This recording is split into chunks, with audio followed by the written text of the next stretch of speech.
시청자 여러분 안녕하십니까? 헬로티비 뉴스입니다. 자, 울릉도 동남쪽 87.4km, 동해에 우뚝 솟은 도기의 봉우리가 있죠. 바로 독도입니다.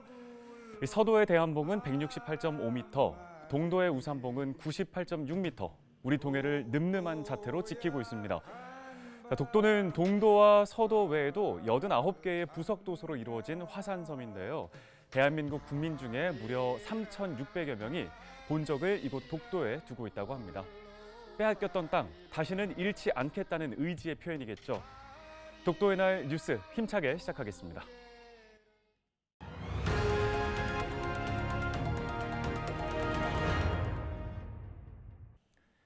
25일 0시 기준 인천 지역의 코로나19 확진자 수는 전날보다 96명 증가했습니다.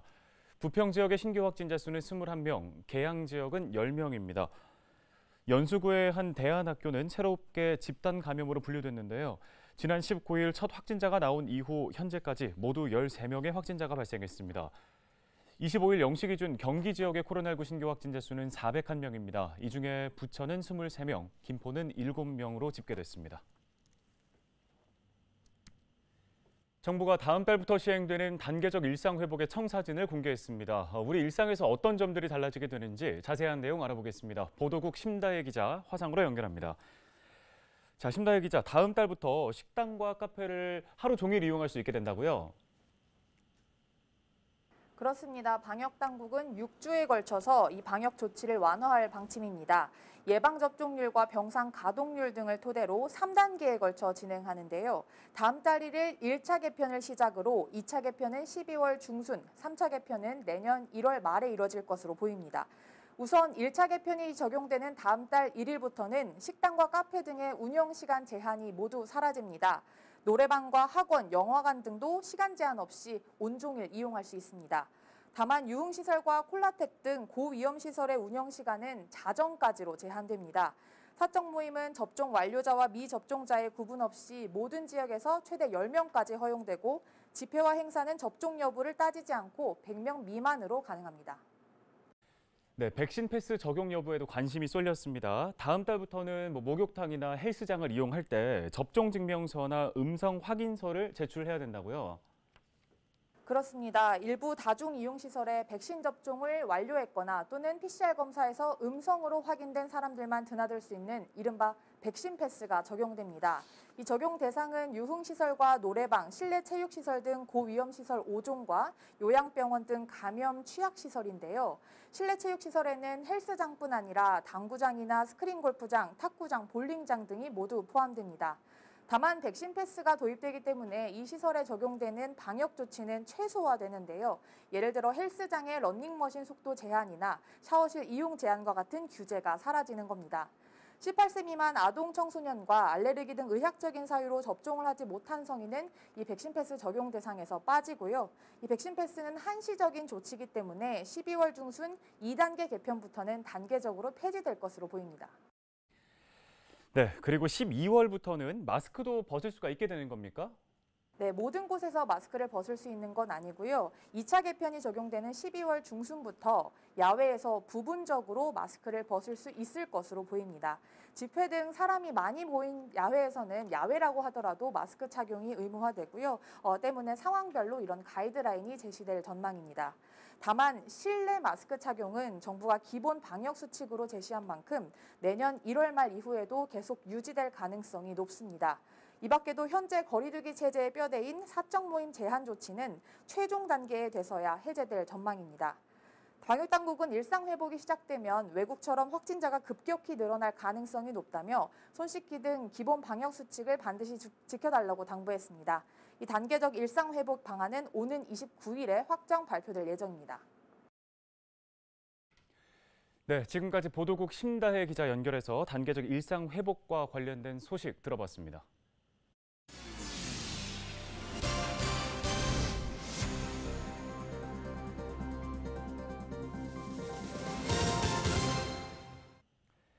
전복 세트 수수 의혹에 휩싸인 김포시 의원들이 공식 사과 입장을 냈습니다. 김포시의회 의원들은 25일 공식 사과문을 통해 전복 세트를 받았던 시기가 9월 임시회 기간이어서 금액과 출처를 제대로 확인하지 못한 불찰이 있었다고 해명했습니다. 문제가 된 전복 세트에 대해서는 해당 물품가액을 반환하고 국민권익위원회에 자진 신고서를 제출했다고 밝혔습니다. 의원들은 불미스러운 논란의 중심에 서게 돼 시민들께 죄송하다며 같은 일이 재발하지 않도록 주의하겠다고 덧붙였습니다. 한편 김포시의회 의원들은 지난 9월 건설업자에게 30만 원 상당의 전복 세트를 받았다는 사실이 뒤늦게 알려지면서 부정청탁에 관한 법률을 어겼다는 의혹을 받았습니다. 부천 원종과 인천 검단 등 수도권 택지 일부 지역에 대한 2차 사전 청약 접수가 25일 시작됐습니다. 부천 원종지구 물량 370호는 신혼 희망타운으로 분양되고 전용 면적 74제곱미터와 84제곱미터 규모의 인천 검단지구 물량은 모두 1,160호가 배정됐습니다. 추정 분양가는 부천 원종과 인천 검단 모두 3억 원 후반대에서 4억 원 초반선으로 분양가 상한제가 적용돼 주변 시세의 60에서 80% 수준으로 책정된 것으로 전해졌습니다. 이번 2차 청약의 당첨 결과는 다음 달 25일 발표될 예정인데요. 당첨되면 다른 분양주택의 사전 청약에는 신청할 수가 없게 되고 당첨 주택에 최종 입주하기 위해서는 무주택 자격을 유지해야 하니 참고하셔야겠습니다. 또 3기 신도시 부천 대장지구에 대한 사전 청약은 오는 12월에 시작됩니다. 주한미군이 부평 미군기지 제빵공장의 내부 시설을 일방적으로 철거했습니다. 인천시는 부평 미군기지를 시민공원으로 조성하는 방안을 추진 중인데요. 제빵공장은 해방 이후부터 최근까지 가동됐던 군수시설물로 인천시는 이곳을 역사공간으로 조성할 계획이었습니다. 이에 지난 4월 제빵공장과 내부 시설을 그대로 인수하겠다는 공문을 국방부를 통해 미군에 전달하기도 했는데요. 미군은 인천시에게 통보하지 않고 제빵공장 내부 시설을 철거했습니다. 이 제빵공장에 자리한 부평 미군기지 D구역은 아직 반환 전으로 미군에게 책임을 묻기는 어려운 상황입니다. 현재 인천시는 국방부에 제빵공장의 정확한 철거 경위를 요청한 상태입니다. 부천의 3대 문화축제 가운데 가장 마지막 순서죠. 부천국제 애니메이션 페스티벌 비아프가 지난 22일 저녁 개막했습니다. 자, 깊어가는 가을 우리 지역에서 열리고 있는 다채로운 애니메이션 축제에 발걸음 해보시는 건 어떨까요? 이정화 기자가 전해드립니다. 올해로 23번째를 맞는 부천국제 애니메이션 페스티벌. 코로나19의 영향으로 개막식은 공식 온라인 채널을 통해 비대면으로 진행됐습니다. 애니메이션은 무한한 상상의 나래를 펼칠 수 있는 꿈의 공간입니다. 비와프와 함께 행복한 시간 되시기 바라며 이제 새로운 여정의 시작을 알리겠습니다.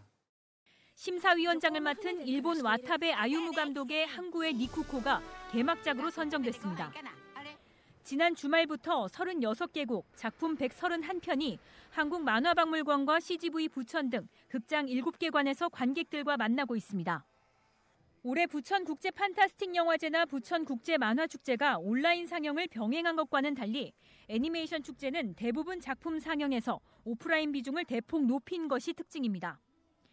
주요 수상작 일부도 발표됐습니다. 국제 장편 부문에서는 유럽 작품인 남매의 경계선이 대상과 관객상 등 2관왕에 올랐고 국제 단편 부문 대상은 칠레 위고 코바루비아스 감독의 베스티아가 차지했습니다. 한국만화박물관에서는 전국 학생 만화 애니메이션 공모전의 수상작 전시가 동시에 열리고 있습니다. 또 실감 미디어 기술을 이용한 애니메이션 체험 기획전도 참여할 수 있습니다. 부천국제 애니메이션 페스티벌은 26일 막을 내립니다. 헬로티비 뉴스 이정화입니다.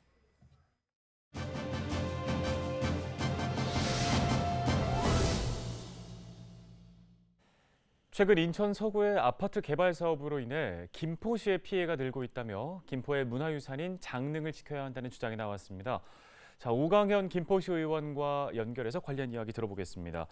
먼저 의원님께서는 이 인천 서구 개발 사업으로 인해서 김포시가 피해를 겪고 있다고 지적을 해주셨는데요. 어떤 부분인지 먼저 자세히 짚어보겠습니다. 네, 김포시에 사는 시민이자 장릉을 자주 방문하는 동네 주민으로서 참으로 답답한 마음입니다. 제 지역구인 이제 풍무동을 소개할 때 자주 하는 표현이 있는데요. 풍무동은 장릉이라는 유네스코 문화유산을 보유한 곳이라는 표현을 하면서 지역구에 대한 자부심을 갖고 지금까지 의정 활동을 해왔습니다. 그런데 이 장릉이 유네스코 문화유산에서 취소될 수 있다라고 하는 얘기가 나오고 있는데요. 2017년 개정된 이제 문화재 보호법에 의하면 문화재 반경 500m 내 높이 20m 초과 건축물을 건설하기 위해서는 개별 심의를 받아야 하는데 장릉 인근인 인천 서구에 아파트가 되었는데요. 이를 지키지 않은 것입니다. 이 아파트를 철거해달라는 내용의 청와대 국민청원이 6일 오전 20만 명이 넘어섰고요. 현재는 21만 6,045명이 동의한 상태입니다. 최근 들어서 인천 서구의 아파트 개발 사업으로 인한 김포시의 피해는 사실 한두 가지가 아닙니다. 2018년도 10월 풍무동 순가대학교에서 감정도로 가는 길을 어느 날 갑자기 차단을 해서 수십 년 통행하던 김포 시민들이 당장 통행에 불편을 겪게 되었고요. 또한 풍무동 삼성 세르벨이라든가 월드 웨르비대양, 현대 아이파크 등 인천 서구와 경계에 있는 아파트들이 택지 개발로 비산먼지를 비롯해서 폭약, 소음과 진동 등으로 생활에 큰 피해를 보기도 했습니다. 그리고 2018년도 인천 서구 원당 지역 택지 개발로 유연 사거리로 연결되어 있는 수로가 막혀서 물이 역류하여 유연 사거리 일대가 이제 침수되는 일도 발생하는 등 김포시의 피해가 점점 늘어나고 있는 상황이었습니다. 그런데 이제는 김포시에서 유일하게 유네스코에 등재되어 있는 장릉마저 타지 자체의 어떤 택지 개발로 세계문화유산 지정이 취소될 위기에 놓이게 되었습니다. 네, 이 장릉 문제와 관련해서 국회 국정감사에서 문화재청의 큰 질타를 받기도 했죠. 네, 맞습니다. 이번 국회 국정감사에는 문화체육관광위원회 소속 여야의 여러 의원들에 의해서 문화재청이 큰 질타를 받았는데요. 그중에서 이제 박정 국회의원의 보도자료 내용과 이제 발언을 이용하면 다음과 같이 얘기를 했는데요. 김포 장릉 사태, 문화재청, 김포시, 인천 서구청의 부실 행정이 빚어낸 참극, 문화재청 검단 신도시 아파트 문제 올해 5월에야 파악, 늦장 대처, 김포시, 인천시, 인천 서구청 문제점 파악했음에도 문화재청에 통보 없이 서로 책임 떠넘기기로 일관, 세계 공공기관의 부실 행정으로 피해는 국민의 몫이라고 하면서 장릉 관리 주체인 김포시는 17년 고시 변경 사항과 검단 내 아파트가 문화재청의 개별 심의 대상임을 알았음에도 인천시에 알리지 않았고 인천시와의 갈등 상황도 문화재청에 뒤늦게 알렸다라고 지적을 하였습니다. 문화재청, 김포시, 인천 서구청의 부실 행정이 빚어낸 김포 장릉 사태로 인해 조선왕릉 40기가 한 개의 코드로 일괄 등재되어 있어서 통째로 세계문화유산 지정 취소까지 갈 가능성도 있다고 합니다. 이러한 국정감사에서의 지적에 김현모 문화재청장은 일괄 취소될 수도 있다고 인정을 했고요. 필요하면 감사원 감사도 받겠다고 답변을 했습니다. 네, 자 그렇다면 앞으로 김포시가 어떤 대응을 좀 해야 한다고 보십니까? 네, 국회 국정감사에서 이런 지적을 받았음에도 우리 시는 무엇을 하고 있는지, 이번 사태에 대해 어떻게 대응하고 있는지, 2017년 고시 변경 사항에 대한 인천시에 알리지 않은 것에 대한 정확한 실태 조사는 했는지, 김포 장릉 세계문화유산 등재를 해제해달라는 국민청원도 올라와 있는 상황인데요. 김포 장릉의 보존을 위한 우리 시의 입장을 강하게 문화재청에 전달은 했는지, 청와대 국민청원 게시판에 20만 명이 될 때까지 시민들보다 먼저 나서서 김포시는 무엇을 했는지 이번 임시의 5분 발언을 통해서 묻고 질타를 했습니다. 저는 그렇게 생각합니다. 지금이라도 부실 행정에 대한 단호한 입장을 취해야 하고요. 또한 김포시 소재 유네스코 문화유산 장릉에 대한 우리 시의 입장을 분명하게 표명해야 한다고 그렇게 생각합니다. 네, 도움 말씀은 여기까지 듣겠습니다. 김포시의회 오광현 의원이었습니다. 다음 소식입니다. 인천 지역에 등록된 미성년자 건물주는 모두 17명으로 확인됐습니다. 허종식 국회의원이 공개한 국민건강보험공단의 자료를 보면 건강보험 지역가입자로 집계된 미성년자는 모두 69명으로 이 중에 17명이 사업장 대표였습니다. 17명의 업종은 모두 부동산 임대 사업이었는데요. 최고 소득자는 만 14세의 중학생으로 미추홀구에 있는 건물을 통해 월 1,610만 원의 임대 소득을 올리고 있었습니다. 헬로티비 뉴스 마칩니다. 고맙습니다.